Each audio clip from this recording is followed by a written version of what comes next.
Je voudrais revenir sur un sujet qu'on a évoqué il y a quelques minutes, c'est la problématique RC dont on a parlé et interroger David par rapport à ça. S'il y a des évolutions, ce à quoi on peut s'attendre, est-ce qu'il y a des questionnements par rapport à ces trous de garantie? Parce qu'on a vu qu'il y a pas mal d'assureurs qui excluaient le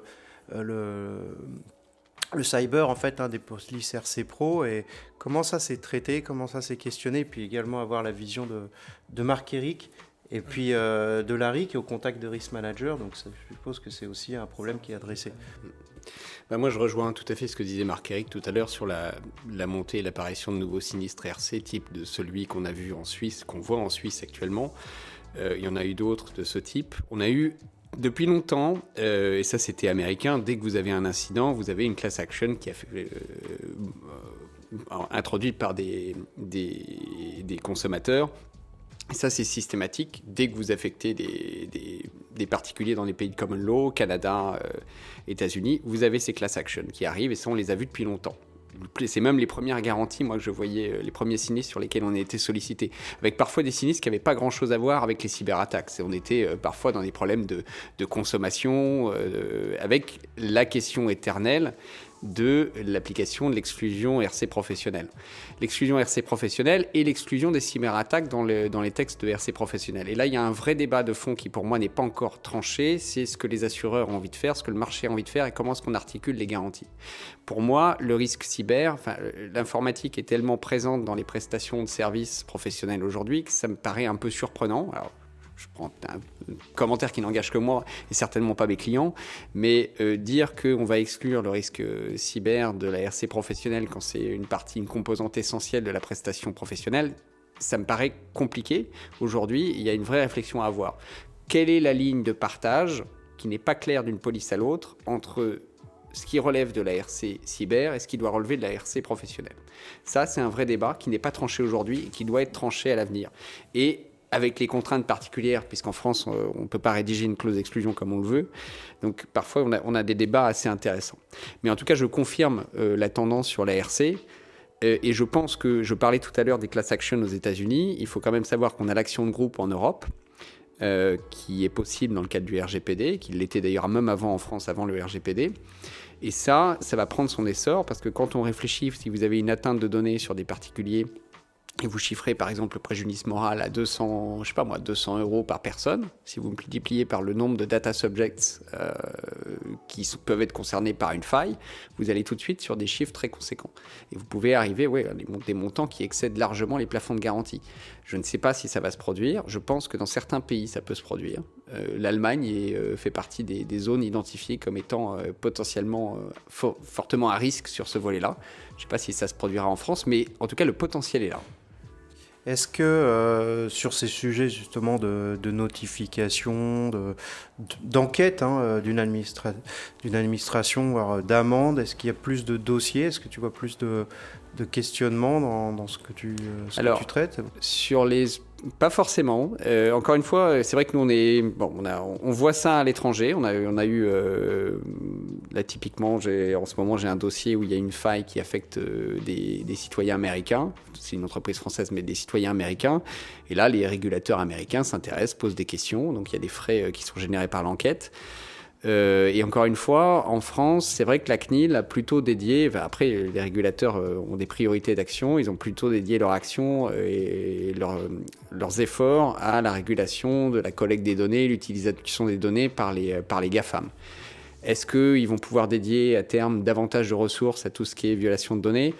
Je ne sais pas, je ne suis pas sûr qu'il y ait une forte volonté. C'est vrai qu'il y a une vraie sévérité. Vous prenez les régulateurs anglais, par exemple, il y a une vraie sévérité.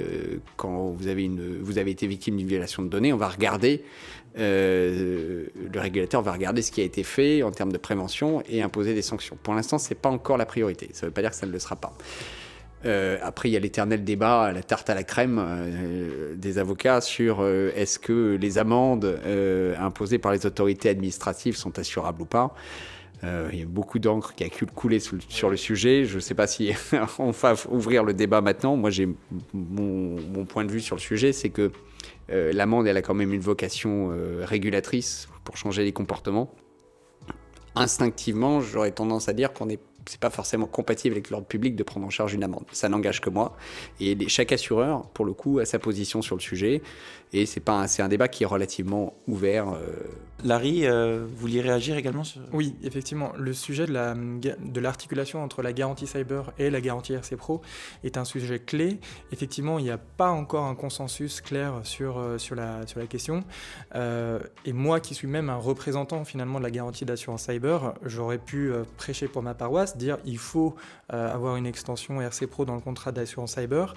Pourtant, en fait, je serais plutôt d'avis de dire qu'il faut absolument que les assureurs RC Pro continuent d'accompagner leurs clients sur l'évolution de leurs risques. Après tout, c'est comme si un assureur aujourd'hui venait à dire non, je ne veux pas prendre le risque informatique de mon client. Quelle société aujourd'hui ne travaille pas avec un PC, un ordinateur, un téléphone portable ? Donc c'est une absurdité. Je suis assez dur dans mes propos, mais je trouve ça complètement absurde de venir à refuser de couvrir le risque informatique, si on peut utiliser ce terme-là, dans un contrat de RC Pro. Ça vient à vider son sens la garantie d'assurance en question. La cyber aujourd'hui, elle est très orientée sur la malveillance et les conséquences financières pour l'assurer en tant que tel déjà. Et effectivement, il y a le sujet de la privacy, si on utilise le terme à l'anglaise, qui est très bien couvert via le contrat d'assurance cyber. Donc je pense que la ligne de partage, elle est là. Et c'est assez dingue de voir qu'on a des assureurs qui questionnent encore aujourd'hui en France cette ligne de partage. Vous êtes au contact de dirigeants, de risk managers. Est-ce qu'il y a d'autres attentes en termes d'évolution des polices ? Alors oui, il y a des évolutions qui sont attendues sur les contrats d'assurance cyber. C'est la confirmation effectivement que lorsqu'on a un système d'information qui est archipélisé, si je peux le dire comme ça, que la garantie d'assurance va bien s'appliquer, quand bien même on a une donnée qui se trouve chez un tiers, ou quand bien même justement sa cybersécurité, parce que c'est c'est ce qu'on voit aujourd'hui en 2022-2023, c'est qu'on a même une externalisation de la cybersécurité. Donc dans quelle mesure finalement le contrat d'assurance va-t-il pouvoir jouer ? Ça pose la question que tu as évoquée, c'est-à-dire la partie recours, et très clairement c'est aujourd'hui nos clients nous demandent de la visibilité sur ces aspects-là. Et toujours côté entreprise, Stéphane Lebert, en termes aussi d'attente, vous êtes en contact avec des RSSI, des responsables informatiques, lorsqu'il y a un incident, lorsqu'on reconstruit, lorsque vous formulez des recommandations à l'issue de vos interventions, est-ce qu'il y a des choses qui changent ou des évolutions en cours ? Alors nous, ce qu'on voit, c'est que les entreprises, souvent suite à un sinistre, mais de plus en plus de façon proactive, mettent en place des systèmes de protection après. Ce qu'on a pu voir aussi cette année, mais c'est lié au durcissement des assurances qui est en train de retrouver un nouvel équilibre. Des entreprises qui ont pris les réponses à incidents, qui ont pris ce coup-là à leur charge.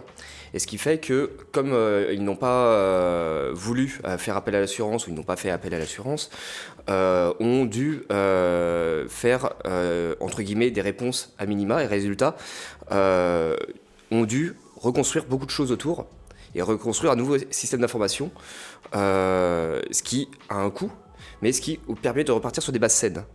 Donc c'est un mal pour un bien, c'est souvent de toute façon ce qui est conseillé après un sinistre, mais ça a un coût au final vraiment élevé lors d'une reconstruction.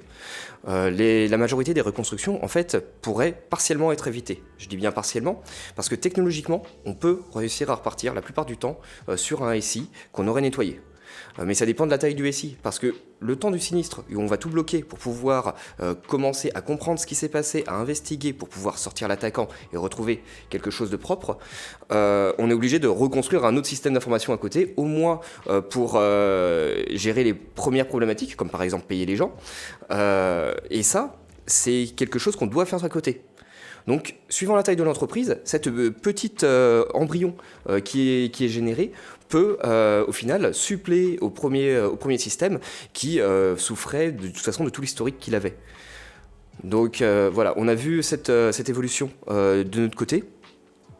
Et ce qu'on a aussi vu, c'est au niveau des différents acteurs de maintenance des systèmes d'information, on va dire la prise en responsabilité de certaines légèretés que pouvaient avoir certains acteurs. C'est pas du tout le cas pour tous. Il y en a qui font un travail particulièrement rigoureux, mais un certain nombre d'autres, on va dire, avaient certaines habitudes de travail qui ont commencé à être pointées du doigt par les entreprises, puisque c'est ça qui les a mis en faiblesse et qui les a mis à risque, alors que l'entreprise, justement, avait déchargé la charge de la gestion de leur informatique elle-même en dehors de leur cybersécurité.